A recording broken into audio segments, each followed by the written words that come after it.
Hello everyone, welcome back to my channel. कैसे हैं आप सब? उम्मीद करती हूँ कि आप सब ठीक होंगे। आज मैं आप लोग से बात करने वाली हूँ करवा चौथ के बारे में। करवा चौथ अभी हाल में ही 13 अक्टूबर को आने वाला है और अभी से ही करवा चौथ की तैयारी ज़ोर शोर से शुरू है। सारी सुहागन औरतें हैं जो करवा चौथ की शॉपिंग, तैयारी, मेहंदी लगवाना, फेशियल करवाना या फिर स्पेशल पैक लेना, वो सब चीज़ें अभी से शुरू कर दी है। तो उसमें से एक ज़रूरी चीज़ ये भी होता है करवा चौथ का श्रृंगार। अब आप लोग को लग रहा होगा कि हम लोग श्रृंगार तो करते ही हैं, इसमें कौन सा नया चीज़ है, तो या फिर मैं मेकअप वीडियो बनाने वाली हूँ। तो ना ही मैं मेकअप वीडियो बनाने वाली हूँ और मैं वो चीज़ें बताने वाली हूँ जो हम लोग कोई भी सुहाग पर्व करते हैं। हम लोग सुहागिन औरतों को हमेशा से श्रृंगार करके रहना चाहिए। जो हमारे सुहाग की निशानी है हम लोग को हमेशा पहने रहना चाहिए। तो कुछ चीज़ें हम लोग करते हैं, कुछ चीज़ें हमेशा पॉसिबल नहीं है कि पहन के रहें, लगा के रहें। इस वजह से कुछ चीज़ें मेन चीज़ें लगाते हैं। और लेकिन ऐसे ही जब से साल में एक पर्व आता है, ऐसे सुहाग के पर्व है, तीज त्यौहार, तो वैसे में तो पूरी तरह से तैयार हो ही सकते हैं ना। तो आज मैं बात करने वाली हूँ 16 श्रृंगार के बारे में। आप लोग सुना होगा कभी भी कि हाँ 16 श्रृंगार चढ़ाता है, 16 श्रृंगार में देखा, 16 श्रृंगार करके रहना चाहिए। या फिर घर पे कभी भी पूजा पाठ करते होंगे तो आपकी सासू माँ या माँ ज़रूर बताती होंगी कि पूजा करने से पहले अच्छी तरह से तैयार हो जाओ। तो उसका मतलब यही होता है कि औरतों को जब भी पूजा पाठ करें तो हम लोग भगवान जी से पूजा करते हैं, उसके बाद आशीर्वाद लेते हैं। तो अपने पूरे 16 श्रृंगार करके 16 श्रृंगार में इसी तरह से मतलब हमेशा ऐसी मेरी जो है वो बना रहे, उसका आशीर्वाद लेते हैं। इसलिए ऐसे तीज त्यौहार करें तो सारा श्रृंगार करके किया जाता है। तो आज मैं बताने वाली हूँ कि कौन कौन सी चीज़ें जो हमारे 16 श्रृंगार में आते हैं, क्योंकि आज के टाइम पे सारे लोग इतनी चीज़ पहनते नहीं हैं, बहुत से लोगों को पता भी नहीं होगा। तो सोची मैं इस पर एक डिटेल में वीडियो बनाऊँ।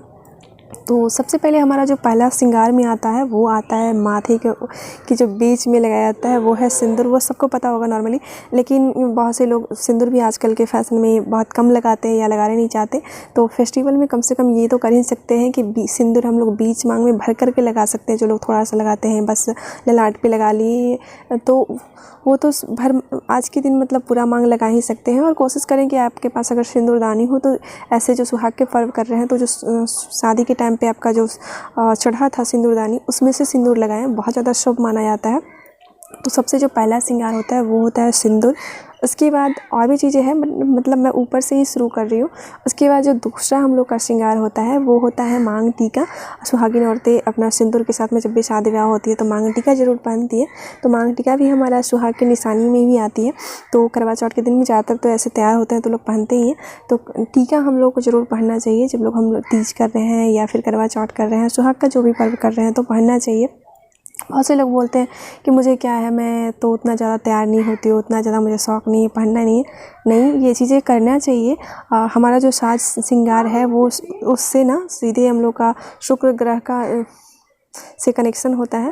और हमारा जितना ज़्यादा हम अच्छे से तैयार होकर के रहेंगे, श्रृंगार पे, साज सज्जा पे ध्यान देंगे, हमारा जो शुक्र है वो मजबूत होगा। और शुक्र मजबूत होगा तो सुख समृद्धि, जो भी सुख सुविधाएं की चीज़ें हैं, ऐशो आराम की चीज़ें हैं, वो घर में पड़ी रहती है।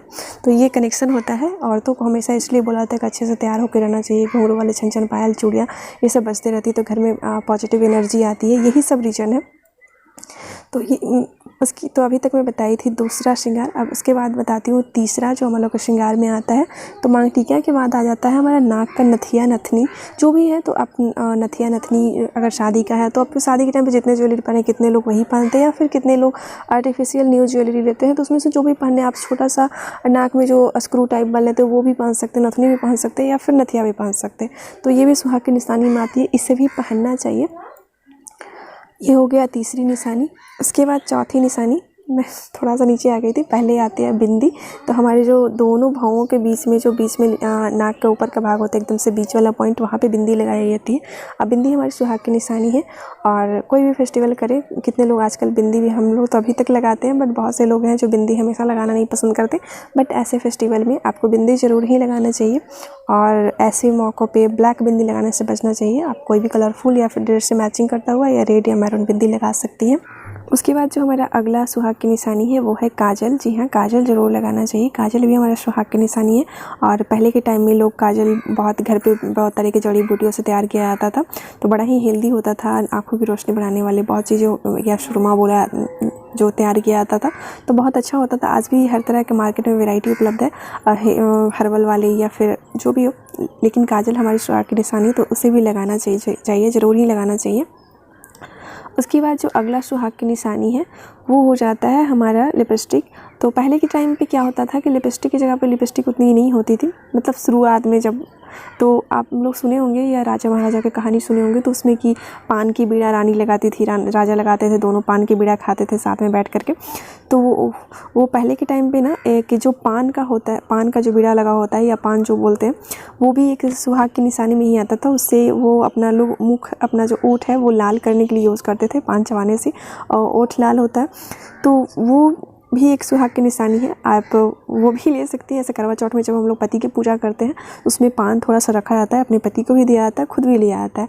तो पान भी सुहाग की निशानी है। और मैं मानती हूँ कि पान की जगह पे आप मतलब जो आप लिपस्टिक है वो भी आती है। तो फिर मुझे पता है कि हाँ, पहले के लोग पान अपने ओठ को लाल करने के लिए ही यूज़ करते थे। तो आप पान तो हमेशा आप सब लोग खाते नहीं हैं, तो हाँ, लिपस्टिक ज़रूर यूज़ करें। तो लिपस्टिक जो है वो भी हमारी पान की जगह पे मैं मानती हूँ। लिपस्टिक और पान दोनों ये जो है हमारी सुहाग की निशानी में है। तो आप जो बहुत से लोग बोलते हैं ना, मैं लिपस्टिक नहीं लगाती, मुझे ये सब पसंद नहीं है, तो आप या तो पान खाएं, पान खाकर कोट लाल करें, या फिर लिपस्टिक लगाएं। ये चीज़ें भी हमारी सुहाग की निशानी में आती है। ये सुहागिन औरतें ही ये चीज़ें कर सकती हैं, तो ज़रूर करना चाहिए। उसके बाद जो हमारा अगला श्रृंगार है, 16 श्रृंगार में आता है, वो है हमारा, उसे बोला जाता है कर्णफूल।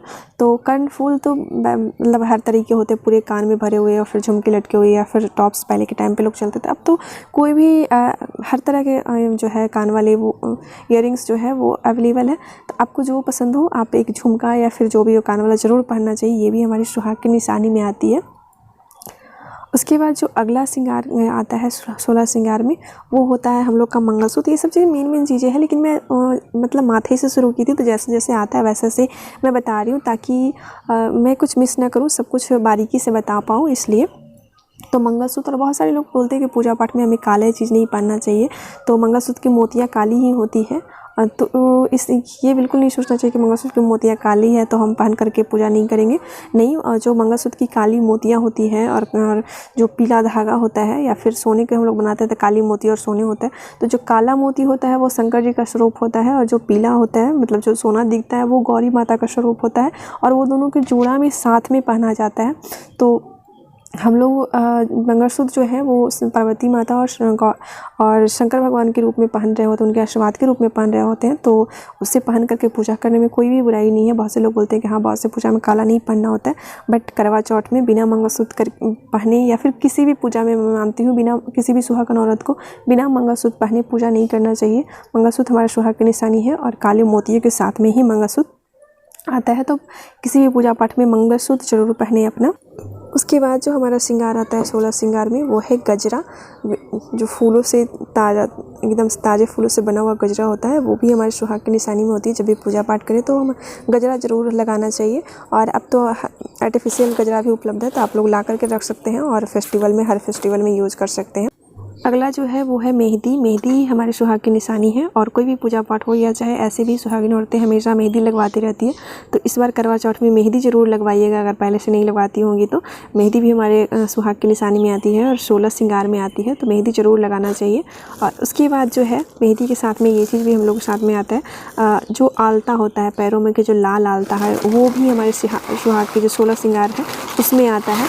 आप लोग देखते होंगे जितने भी हमारे देवी देवताएं हैं, सब लोग का पैरों में आलता लगा हुआ होता है। तो ये भी हमारे 16 श्रृंगार में आता है। जब भी आप करवा चौथ करें या फिर कोई पूजा पाठ करें, तो हम औरतों को 16 श्रृंगार में जो आलता है वो ज़रूर लगाना चाहिए, लाल आलता।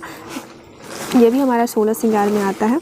इसके बाद जो हमारा अगला है श्रृंगार, वो होता है परफ्यूम। तो हम लोग पूजा पाठ करते हैं, बहुत से लोगों को पसंद नहीं होता, पूजा पाठ करते हैं या ऐसे भी बहुत से लोग लगाते हैं परफ्यूम, पर हम औरतों को, जो हम लोग का एक 16 श्रृंगार में ना परफ्यूम भी आता है, तो हम लोगों को परफ्यूम ज़रूर लगाना चाहिए पूजा पाठ करने से पहले।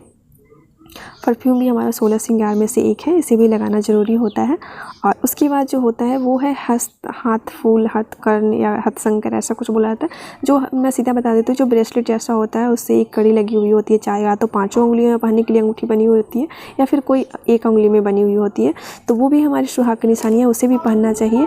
बट बहुत से लोग, ये बहुत थोड़ा सा पुराने टाइम का होता है तो लोग नहीं पहनते हैं, या फिर नहीं होता है, तो आप कम से कम एक सोना की अंगूठी ज़रूर पहने, ये हमारी सुहाग की निशानी में आती है।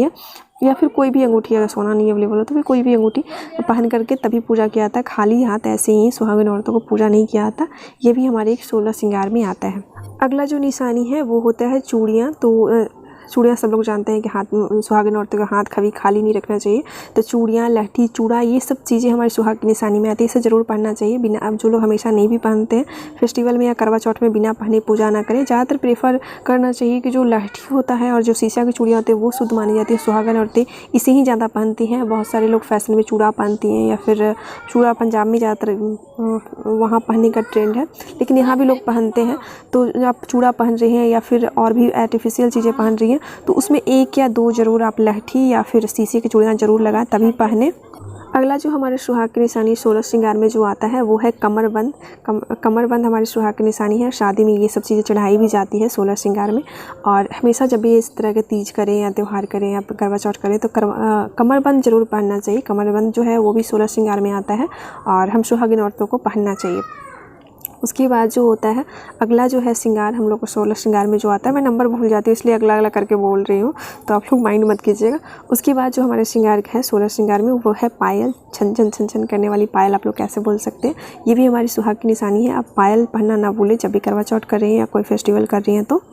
उसके बाद जो अगला सुहाग की निशानी है वो होता है बिछिया। सुहागिन औरतों को अपना जो पैर की जो उंगली होती है, अंगूठी के पास बगल वाली जो उंगली, वो कभी खाली नहीं रखना चाहिए। बिछिया जो है वो भी हमारे 16 श्रृंगार में आता है सुहाग की निशानियों में, तो कभी भी बिना बिछिया की औरत को नहीं रहना चाहिए। और यहाँ तक करवा चौथ में या फिर जो तीज में है, अगर करवा चौथ करती है तो साल में मैं हमेशा क्या करती हूँ कि करवा चौथ में ही मैं बिछिया अपना साल भर पहनती हूँ और करवा चौथ में पुराने वाला बिछिया निकाल करके फिर से नया बिछिया पहनती हूँ। तो बिछिया हमेशा पहनना चाहिए। बिना बिछिया के तो खाली बिना बिछिया के रहना ही नहीं चाहिए सुहागन औरतों को, और ख़ास करके पूजा पाठ में बिना बिछिया पहने पूजा नहीं करना चाहिए। तो उम्मीद करती हूँ कि मेरी ये वीडियो आप सबको पसंद आई होगी। मेरी वीडियो पसंद आए तो मेरी वीडियो को लाइक कीजिएगा। और मैं करवा चौथ से जुड़ी हुई बहुत सारी वीडियोज़ बनाई हूँ जिसका एक प्लेलिस्ट बना ली हूँ, तो वो देखना बिल्कुल मत भूलिएगा। मैं इन स्क्रीन पर लगा दूँगी। वीडियो इन तक देखने के लिए थैंक्स फॉर वॉचिंग।